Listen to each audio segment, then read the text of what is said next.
So, one of the concepts we have is something called Sisig Society. In Sisig Society, it's make your own sisig restaurant. So you pick pork, chicken, beef, or seafood or tofu for your meat. You can put your toppings, whether cheese or salsa or bacon or so on. You can put like 4 different kinds of sauces. So that's the model for Sisig Society. So what we did with Cheryl Sisig is we just had a puzzle similar to that. Like Cheryl told the cashier the meat, told the cook the topping she wanted, and then told the waitress the sauce she wanted.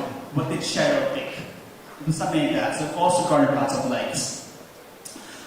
However, our most successful efforts at co-opting traditional media and amplifying it with online marketing was actually with this I wouldn't say it's an ad. It was a graphic in a Facebook post. And this happened about 2 years ago. I don't know if you guys remember Dan Brown.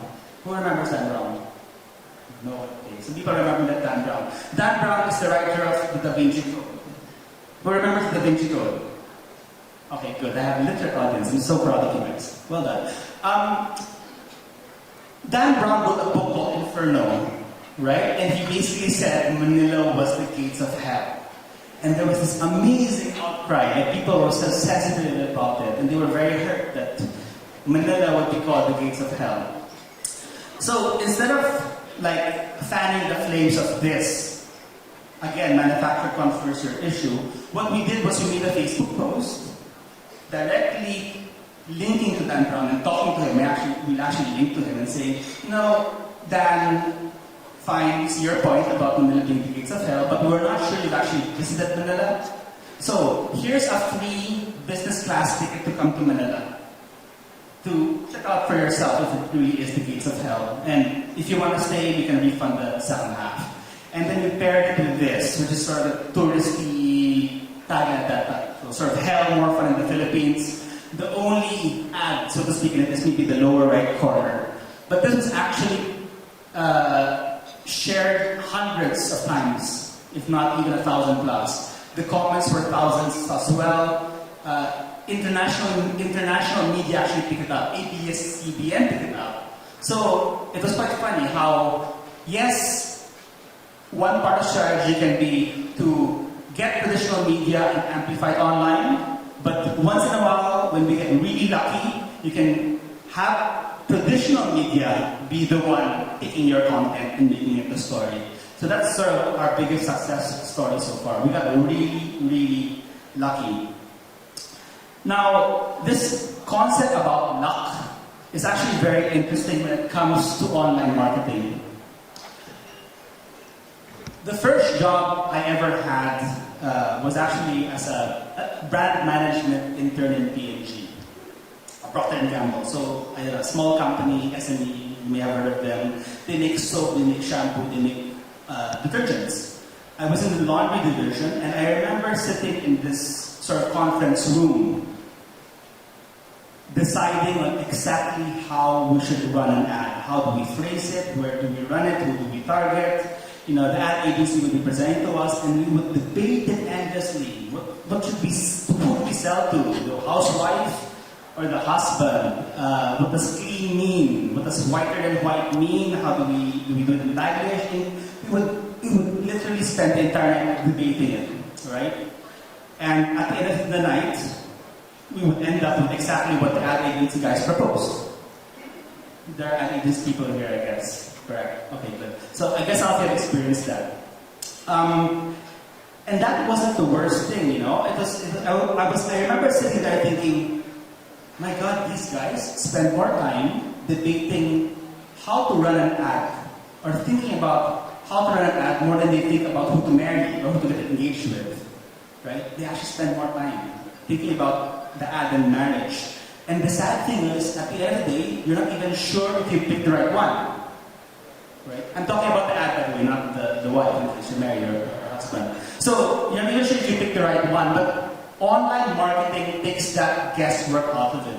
Because you can actually run a bunch of tests to find out exactly what the right ad is. You don't have to produce just one ad up front and run it on national TV. You can create literally 10 ads, 20 ads, and then run them all overnight, and then the one that works, you can double down on it or spend it the next day, right?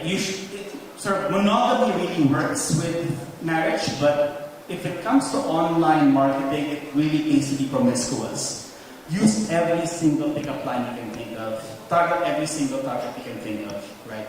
Test everything. And who knows, you might get lucky. Now, we might be talking about the many unknowns of online marketing, right? You never know what works. But there is one thing that I think all of us are pretty sure of right now. No, it's not who will sit in the Iron Throne.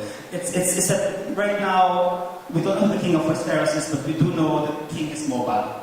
It was originally Apple, but I heard Google was here, so it changed very quickly.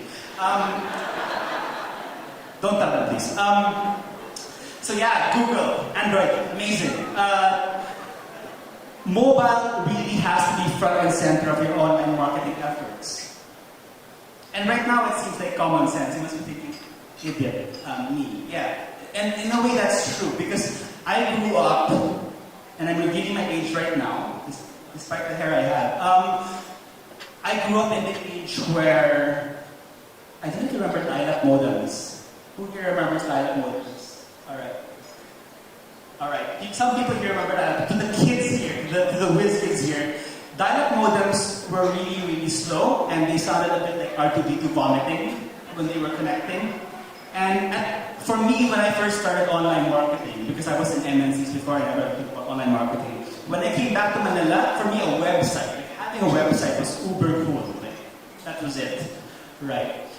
So I was happy enough having a website and designing it as a website. I was picturing myself looking at it on a big screen.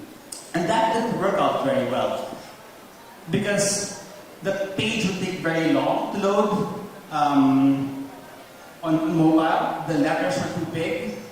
Sometimes it took so long, you could, especially if you were subscribed to the other telco, it would just take so long that you had to have lunch, come back, and then to load up a bunch of R2D2 vomit. The pictures were all over the place, the text was all over the place. So it was not obvious to me right now, it may be obvious to me right now, but this is also one mistake that we've done. I'm being signaled by my partners not to embarrass myself more with more mistakes. So, as much as I like seeing other people make mistakes because I need the boost to my ego, let me recap the mistakes I've done and how not to do it. So, you won't be standing here 3 years from now giving a very similar talk. Number one, if you want to target like Legolas, target holistically. Shoot 3, 4, 5 arrows at the same time. Just because you're shooting 3, 4, or 5 arrows doesn't mean you can't be very targeted with who you're stalking or who you're trying to reach. The third thing is be very clear about your intentions. Is it brand building? Is it awareness? Is it actually closing the deal? The fourth thing is use traditional media to your advantage. Just because you don't spend on them doesn't mean you can't use them. So leverage off the issues, find ways to mirror them, find ways of being covered by them even though you're playing the online field. The fifth thing is to test everything. Be promiscuous, try every single pickup line, see which one works, then double down on the one that works. And the sixth thing is optimize for mobile. It's so clear right now that what fits on a small screen will obviously fit on a big screen, but the reverse isn't always true. So I apologize for speaking quickly. I realized I started 15 minutes late, so I hope you guys understood me. I'd like to thank the organizers for this event. It was an amazing event. You should have just told us the food was so good and we would have come, even though the content was like people like me. So thank you. My only wish was we had done it sort of 3 or 4 years ago, so I wouldn't be making these mistakes. I'd also like to thank the audience for having me and humoring me and allowing myself to embarrass myself on your beautiful stage. Thank you very much.